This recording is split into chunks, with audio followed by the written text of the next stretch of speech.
And so the structure in itself, 8 single-member districts and 3 at-large, was indeed very flawed. It was elitist, and it was exclusive. It was racist. And so we had to move to another structure, because what happened here is that you had 3 members who were elected at large, meaning citywide. And what that says is that and all of them came from North Dallas. You had 3 at large, and then out of the 8, you had 2 to 3. That's my point I'm making. And so, at any point in time, the individuals or the council could generate 6 votes for North Dallas, and that's what happened. And so it's very important to recognize that 8-3 was not a system that served all the citizens, but instead it primarily was a system that served one portion of town, one part of town, and that was North Dallas. And so we had to move to eliminate really the 3 at large to the extent that we could. The 3 at large, once again, at large being members who were elected citywide. I mean, we had to confront the system. And so we had to, in essence, we had to create chaos within the Dallas City Hall. And so, because we knew that the structure didn't serve us.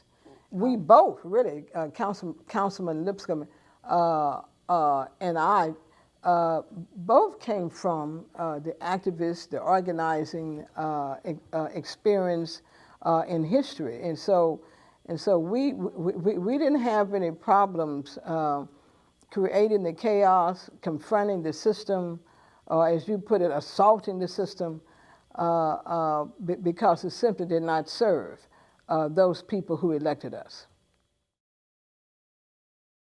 Al and I began, Councilmember Lipscomb and I began to talk about how terrible it was. And so what I did was really, I approached Marvin Crenshaw. And I asked him if he would file a lawsuit against the city of Dallas.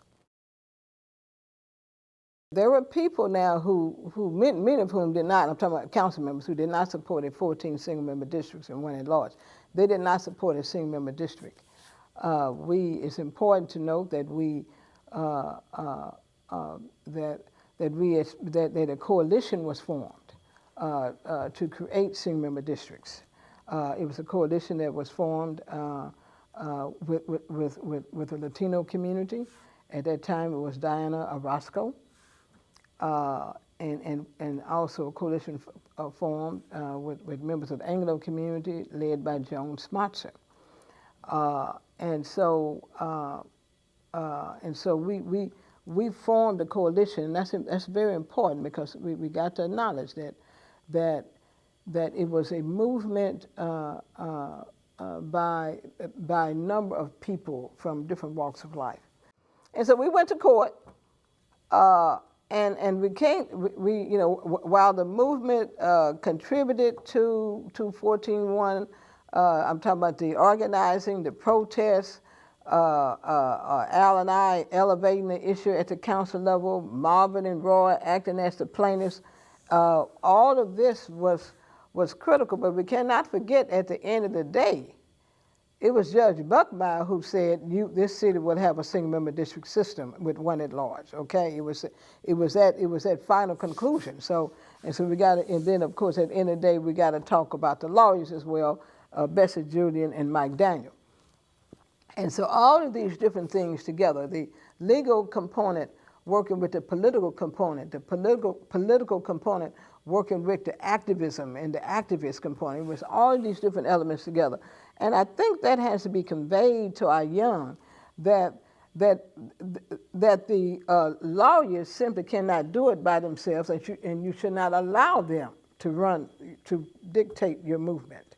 But you need to have your activists as well and your organizers. So anyway, and within this given setting, moving toward 14 single-member districts and one at large, you certainly did have, as I indicated, activists / organizers. I mean, we heightened that issue in the streets. I mean, we had ongoing protests. And then, of course, you had the plaintiffs themselves who participated in the activism, who were part of the activist movement. And then you had the legal arm. One thing about single-member districts is that not only did it eliminate the at-large system, the citywide system, meaning with the exception of the mayor, but you also, you know, it served white people. I mean, because there are many people who serve on this council today simply would not be able to be elected at large, citywide. And so when you look at people from East Dallas or from Pleasant Grove, when you look at the Councilmember Callahan, with all due respect, he couldn't win at large. If you look at many of the single-member districts I maintain many other of single-member districts who are Anglo, I can name several, who simply could not win at large. And so it really benefited them as well. It benefited not only Latinos, because Latinos began to become elected too. You know, they're elected primarily because of 14-1. They were not elected prior to then. Of course, you had Mr. Al Gonzalez, who was elected at large. He was one of the citywide members.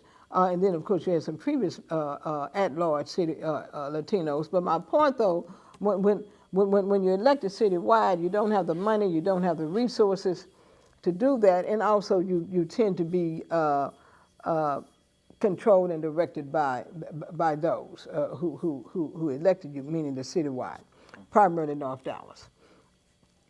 So the single-member districts, 14-1, really benefited Anglos as well, and Latinos, and African Americans. One thing about single-member districts, what it does is that it really not only benefits all of us, including Anglos, in particular those Anglos who would have never been elected citywide, but also you have people, the single-member district system creates smaller districts.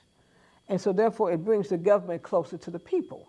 And that's very important. When you have the government that's closer to the people, it promotes and enhances participatory democracy.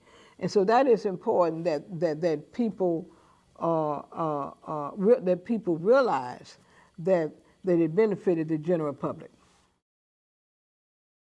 You know what? I was so proud and I was so glad that I, in my opinion, was a part of that which was really a major victory for this city.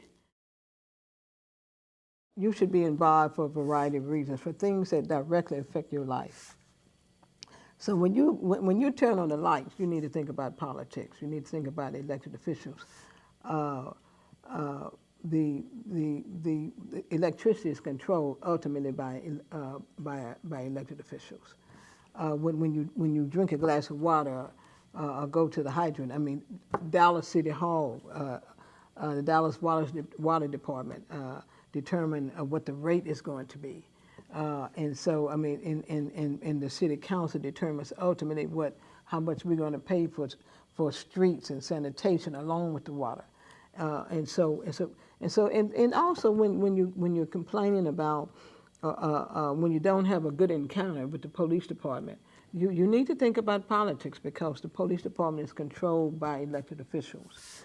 And so when you want to go out and play play ball at a park, you want to say, why isn't this park clean? I mean, why don't we have more trees? Why don't we have more benches? I mean, you need to think about politics, because or elected officials, because elected officials ultimately control the parks and rec. And so my point, though, is, and then when you think about, the cost of education, beyond high school. I mean, you got to think about politics. Or many of our students attend public schools. That's controlled by politicians, ultimately controlled by elected officials. And so my point I'm making here is that the reason why they should be involved is because politics, voting in politics, control their day-to-day lives. There are things, everything you can think of, I can ultimately trace back to an elected official or politics. And so people need to realize that it's connected to your day-to-day life, and that's what happens. And that's what people, many times people don't vote because they don't see the connection to their lives, to their day-to-day lives. And so anyway, so that's one thing I will share with them, that you've got to understand that all of that electoral politics, voting, all of which is controlled by elected officials. And your life, your day-to-day life is controlled by elected officials. Because many of our youth don't see the need to vote, but I maintain the reason that they don't see the need to vote, youth and young adults, that they don't see the need to vote because we just simply have done a poor job connecting politics and voting to their day-to-day lives.